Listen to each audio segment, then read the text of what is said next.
Hello student, स्वागत है आपका एसवीसी हाई स्कूल क्लासेस के यूट्यूब चैनल पर। मैं हूं सुमित वर्मा और इस वीडियो में हम लोग प्रश्न वाली 1.2 के एक बहुत ही महत्वपूर्ण प्रश्न √5 को अपरिमेय संख्या सिद्ध करने वाला प्रश्न हम लोग हल करने वाले हैं, उस हल को समझने वाले हैं। ये प्रश्न इतना इम्पोर्टेंट है कि आप देखोगे कि इस तरह का एक प्रश्न चाहे √5 ना आए, उसके जगह √3 आ जाए या √2 आ जाए, लेकिन इस तरह का प्रश्न आपको ज़्यादातर परीक्षा में देखने को मिलेगा। वो क्वार्टरली हो, हाफ ईयरली हो या फिर बोर्ड एग्ज़ाम हो, किसी भी एग्ज़ाम में आपको इस तरह के प्रश्न जरूर देखने को मिलेंगे जिसमें अपरिमेय संख्या सिद्ध करने को कहा गया होगा। तो आइए इसे हम आसानी से समझने की कोशिश करते हैं कि कैसे हम इसको सिद्ध करेंगे और इसमें लिखे जाने वाले तर्क या नियम कौन से हैं और किस तरह से उन्हें यूज़ करना है। तो आइए शुरू करते हैं। सबसे पहले तो आप ध्यान दीजिए, क्योंकि इस प्रश्न में हमसे कहा गया है कि √5 एक अपरिमेय संख्या है, इसे सिद्ध कीजिए। तो हम क्या करेंगे, कुछ देर के लिए हम ये मान लेंगे कि √5 अपरिमेय संख्या नहीं है बल्कि एक परिमेय संख्या है। जैसे ही आप इसे परिमेय संख्या मानेंगे तो एक रूल फॉलो करना होगा आपको, जो हमने पढ़ा हुआ है कि परिमेय संख्या एक ऐसी संख्या होती है जिसे P/Q के रूप में लिखा जा सकता है और जहाँ Q बराबर 0 ना हो, ये हमने पढ़ा हुआ है पहले से। तो इस हिसाब से परिमेय संख्या यदि हम √5 को माने तो उसके बराबर में कोई एक संख्या जरूर होगी जिसे हम P/Q के रूप में लिख सकते हैं, और ये दोनों संख्याएं सहअभाज्य होंगी। सहअभाज्य होने का मतलब इनका एक दूसरे में भाग नहीं जाएगा।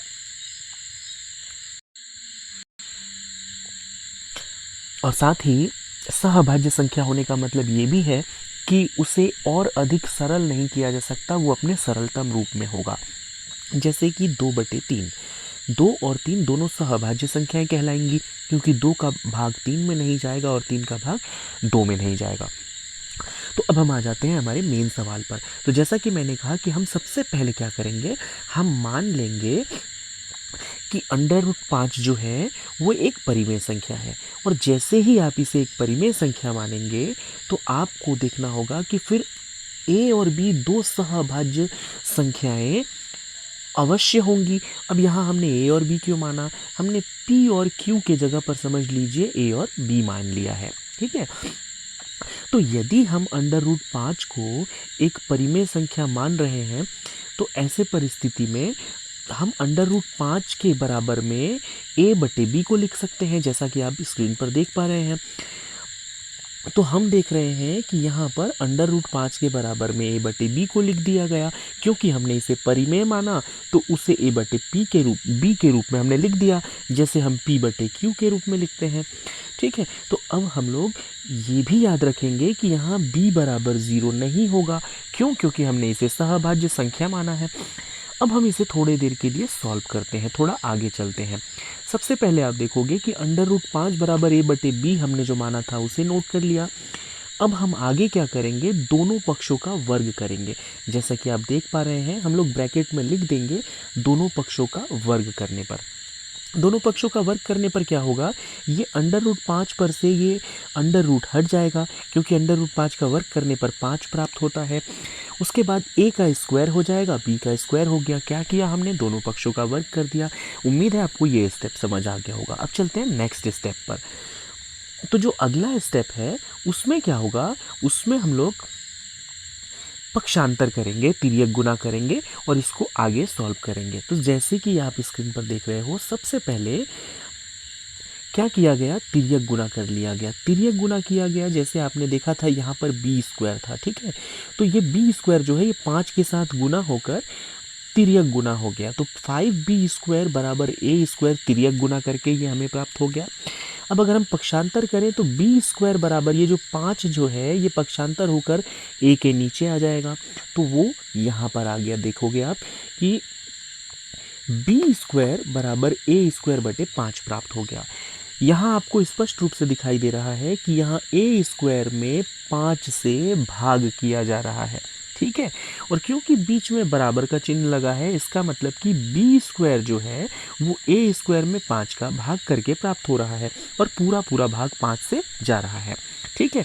तो यहाँ हमें ये देखने को मिला कि जो ये a² है 5 से पूर्णतः विभाजित हो रहा है, और यदि ए स्क्वायर 5 से पूर्णतः विभाजित हो रहा है तो प्रमेय 1.2 हमसे कहता है, प्रमेय 1.2 आप देखोगे, यदि आपको नहीं याद है तो आप अपनी बुक में जाकर जरूर देख लीजिएगा एक बार। उसमें ये हमें बताया गया है कि यदि ए स्क्वायर में किसी संख्या से भाग जा रहा है तो ए में भी उस संख्या से भाग जाएगा। तो बस हमने इसी प्रमेय का यूज करके ये लाइन लिखा है कि ए स्क्वायर 5 से पूर्णतः विभाजित हो रहा है, इसलिए ए भी 5 से विभाजित होगा। साइड में इस तरह से आप ब्रैकेट में लिख देंगे प्रमेय 1.2 से, ये आपको बोर्ड एग्जाम में भी लिखना है। उसके बाद नीचे अतः a बराबर 5c ले सकते हैं। इसका मतलब क्या हुआ कि यदि a में 5 से भाग जा रहा है, इसका मतलब a का एक गुणनखंड तो 5 है और उसका अन्य गुणनखंड हमें नहीं पता, तो उसको हमने c मान लिया। ठीक है, तो इसलिए हमने मान लिया a बराबर 5c। ठीक, याद रखिएगा। अच्छा, ऐसा हम क्यों कर रहे हैं? ऐसा इसलिए कर रहे हैं कि अभी हमने सिर्फ ये प्रूव किया है कि बी स्क्वायर में 5 से ए स्क्वायर में 5 से भाग जा रहा है। ठीक है, अब हमें ये प्रूव करना है कि बी स्क्वायर में भी 5 से भाग जा सकता है। इसके लिए हम लोग a के बराबर में 5c मान रहे हैं। और किस नियम से माना है तो वो मैंने अभी आपको बताया कि जैसे ही आपने ये देखा कि a में 5 से भाग जाएगा, इसका मतलब कि 5 एक गुणनखंड तो है।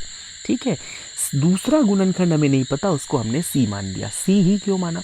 इसका कोई रूल नहीं है, आप x y z कुछ भी मान सकते हो, लेकिन हमने c इसलिए माना क्योंकि इससे पहले हम a और b मान चुके हैं, तो तीसरा नंबर हमने c मान लिया। ठीक है, आगे बढ़ते हैं। अब इस बार जो है, इस बार हम लोग 5b स्क्वायर बराबर a स्क्वायर लेंगे।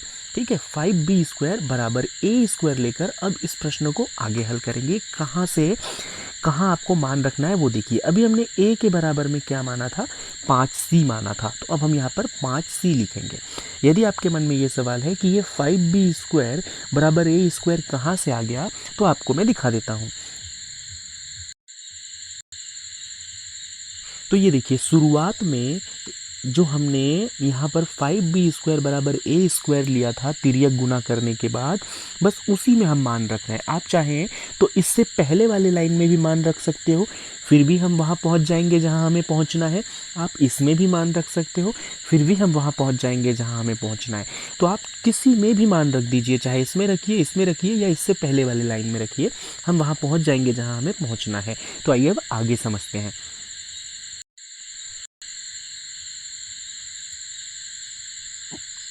तो जैसे ही हमने a के जगह पर 5c रखा और फिर दोनों को जब हम सॉल्व कर रहे हैं तो 5b स्क्वायर और इसका स्क्वायर करेंगे तो 25c स्क्वायर आ जाएगा। ये सॉल्व करके आ जाएगा 5b स्क्वायर बराबर 25c स्क्वायर। अब अगर हम लोग पक्षांतर करें तो जैसा कि मैंने आपको पहले बताया था, अब हमें प्रूव करना है कि b स्क्वायर में भी 5 से भाग जाता है। तो इसके लिए आप समझ रहे होंगे कि b स्क्वायर के नीचे मुझे 5 चाहिए। सबसे पहले तो इसको हल कर लेते हैं।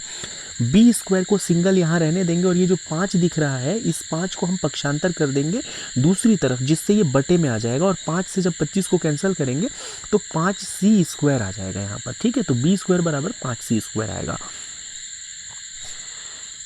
तो b स्क्वायर बराबर 5c स्क्वायर ये आ चुका है।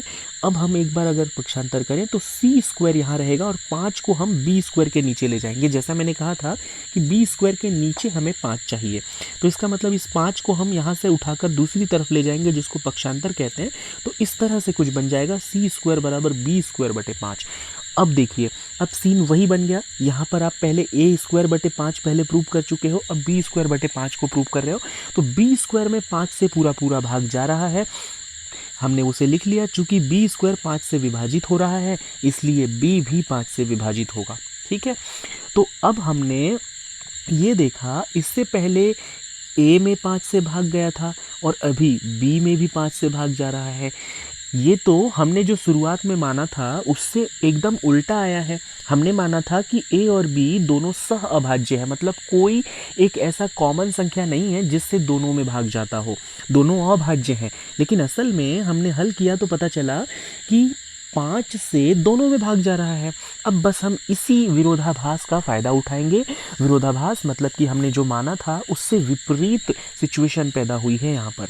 तो अब हम लोग उसको इस तरह से नोट करेंगे इसी तरह से आपको एग्जाम में लिखना है। अतः ए और बी में कम से कम एक उभयनिष्ठ गुणनखंड 5 अवश्य है, मतलब कि एक कॉमन नंबर 5 है जिससे ए और बी दोनों में भाग जा रहा है।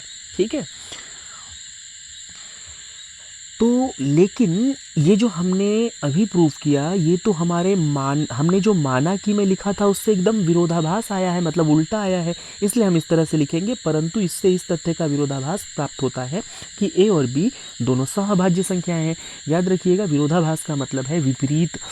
तो हमने माना था कि ए और बी दो सहभाज्य संख्याएं हैं, लेकिन हमने अभी देखा कि 5 से दोनों में भाग जा रहा है, मतलब जो हमने माना था वो त्रुटिपूर्ण था। तो अब हम उसको लिख देंगे, यह विरोधाभास हमारी त्रुटिपूर्ण कल्पना के कारण प्राप्त हुआ है। मतलब हमने गलत माना था, हमने खुद को गलत प्रूफ किया। एक्चुअल में हमने शुरू में मान लिया था कि √5 क्या है, एक परिमेय संख्या है, लेकिन सिद्ध करने के बाद पता चला कि असल में हमने गलत माना था।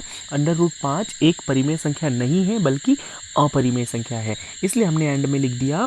अतः निष्कर्ष के रूप में हम कह सकते हैं कि √5 एक अपरिमेय संख्या है। ये प्रूव हो गया, ये सिद्ध हो गया। तो इस गणित में ना एक्चुअल में कुछ इस तरह से है कि पहले आपको इसे परिमेय मानना है।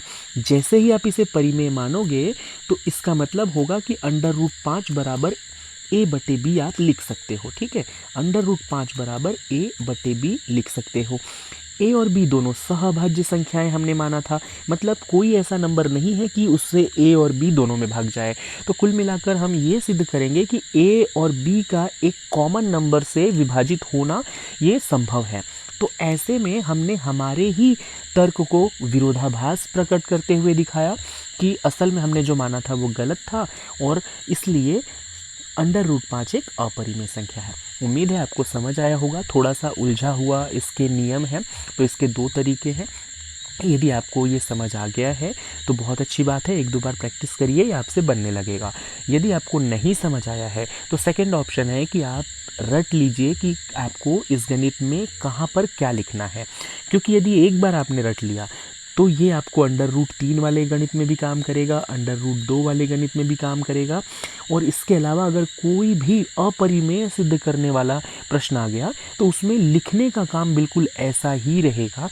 तो अगर एक गणित आप सीख लेते हैं ऐसा वाला मेहनत करके, चाहे वो समझ कर या रट कर, तो ये आपको इस तरह के सभी गणितों में काम आ जाएगा। ये जो कुछ मैंने इस गणित में लिखा है ये आपको हर इस तरह के गणित में लिखना है। ठीक है, तो उम्मीद है आपको ये समझ आया होगा।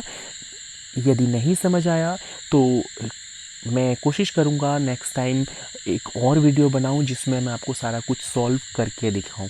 मिलते हैं नेक्स्ट वीडियो में एक और इम्पोर्टेंट प्रश्न के साथ।